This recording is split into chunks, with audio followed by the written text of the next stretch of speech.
கண்டிப்பாக சார். 2010க்கு அப்புறம் சாம்பியன் டீமாக இருந்துட்டு 16 ஆண்டுகளுக்கு பிறகு ஃபைனல் போயிருக்காங்க. கிட்டத்தட்ட ஒரு பசியோடு வந்தாங்கன்னு சொல்லலாம். நம்ம வந்து இந்த வேர்ல்டு கப்பில் வந்து எமால் சுற்றி தான் ஸ்பெயின் இருக்குன்னு சொல்லியிருந்தோம்.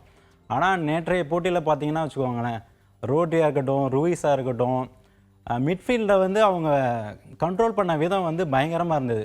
அந்த 2 பேரோட பர்ஃபார்மன்ஸ் எப்படி பார்க்குறீங்க சார்? அப்சல்யூட்லி ரொம்ப கரெக்டாக சொன்னீங்க வெங்கையன். எல்லாரும் உலகமே யமாலை பற்றி பேசுது. யமால் கிட்டேருந்து ஒரு ஸ்பெஷல் கேம் எதிர்பார்க்குது. நல்லா தான் விளையாண்டார். இந்த பெனல்ட்டி காரணமாக இருந்தார்.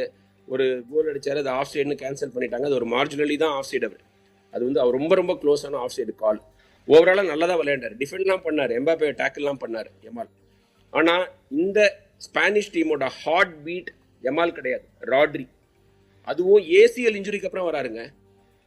மான்செஸ்டர் சிட்டியோட ராக், பெப் கார்டியோலாக்கு பிடிச்ச பிளேயர்.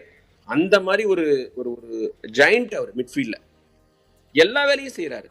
அவர் அட்டாக்கை தடுத்து நிறுத்துறாரு, எதிரணியோட அட்டாக்கை தடுத்து நிறுத்துறாரு, தன்னுடைய அணியோடைய அட்டாக்கை ஆரம்பிச்சு வைக்கிறாரு, அந்த டிரான்சிஷனில் முக்கியமான ரோல் பண்ணுறாரு. ஒரு மிட்ஃபீல்ட் ஜென்ரலுங்க. அதாவது ராட்ரி மாதிரி ஒரு பிளேயர் பிரான்ஸுக்கு இல்லாதது தான் அவங்களுடைய மிகப்பெரிய மைனஸ் பாயிண்ட். எம்பாப்பே, டெம்பலே, ஒலிசேலாம் இருந்தாலும் ராட்ரி தாங்க இந்த 2 அணிக்கு டிஃபரன்ஸ். அவர் தான் என்னை பொறுத்த வரைக்கும். அவருக்கு நல்ல சப்போர்ட் இருக்கு. நீங்கள் பெத்ரி கொஞ்சம் சுமாராக ஆனாருன்னு அவரை உட்கார வச்சுட்டு ஃபேபியன் ரூயிஸை போன மேட்ச்லேயே கொண்டு வந்தார் டெலா ஃபுயின்ட்டு. அவரையே கண்டினியூ பண்ணார். அதான் குட் டெசிஷன்.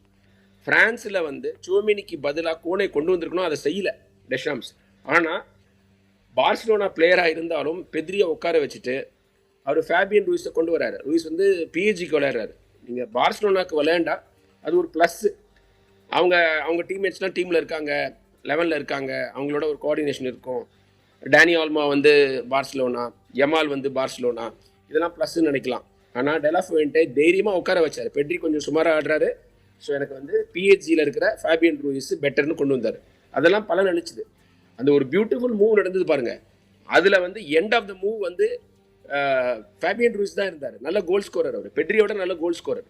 ஏன்னா இந்த டீமில் ஒரு கிளாசிக் நம்பர் 9 கிடையாது. ஒயர்சாபால் கோல் அடித்தாலும் அவர் ஒரு எம்பாப்பையோ அல்லது நீங்கள் ஹாரி கேனோ, ஏர்லிங் ஹாலண்டோ கிடையாது.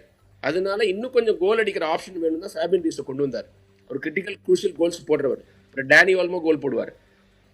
இதெல்லாம் நல்ல டெசிஷன். இதாவது நல்ல ஒரு ஃபென்டாஸ்டிக் டெசிஷன்ஸ் பை கோச் டெலா ஃபுயின்ட்டே. அதை நம்ம மறந்துட வேண்டாம். அப்புறம் ரியால் மேட்ரிட் பிளேயர்ஸ் இந்த டீமில் கிடையாது. ஆல்மோஸ்ட் இது பார்சிலோனா ஃபிலாசபி. இது இன்னும் டிக்கிடாக்கா ஃபுட்பால் தாங்க. நம்ம டிக்கிடாக்கா ஃபுட்பாலுடைய இது முடிஞ்சிருச்சு, காலம் முடிஞ்சிருச்சு அப்படின்னு அந்த 2022 2018 வேர்ல்டு கப்புக்கு அப்புறம்லாம் நினச்சிட்டு இருந்தோம். நாளையெல்லாம் எழுதியிருக்கிறேன். ஆனால் டிக்கிடாக்கா ஃபுட்பாலுடைய பலன் இன்னும் இருக்குது. அதை இன்னும் கொஞ்சம் ஃபைன் டியூன் பண்ணியிருக்காங்க. வெறும் பொசிஷன் மட்டும் பத்தாது, வெறும் ஹரிசாண்டல் பாசஸ் பத்தாது, கொஞ்சம் பெனிட்ரேஷன் வேணும், விங் பிளே வேணும். அப்புறம் பல பிளேயர்ஸ் கோல் அடிக்கிறதுக்கான வாய்ப்பை கிரியேட் பண்ணணும், ஒருத்தரை மட்டும் நம்பி இருக்கக்கூடாது. அப்படிங்கிற மாதிரி ஒரு ஃபைன் டியூனிங்கை டெலா ஃபுயின்ட்டே பண்ணியிருக்காரு.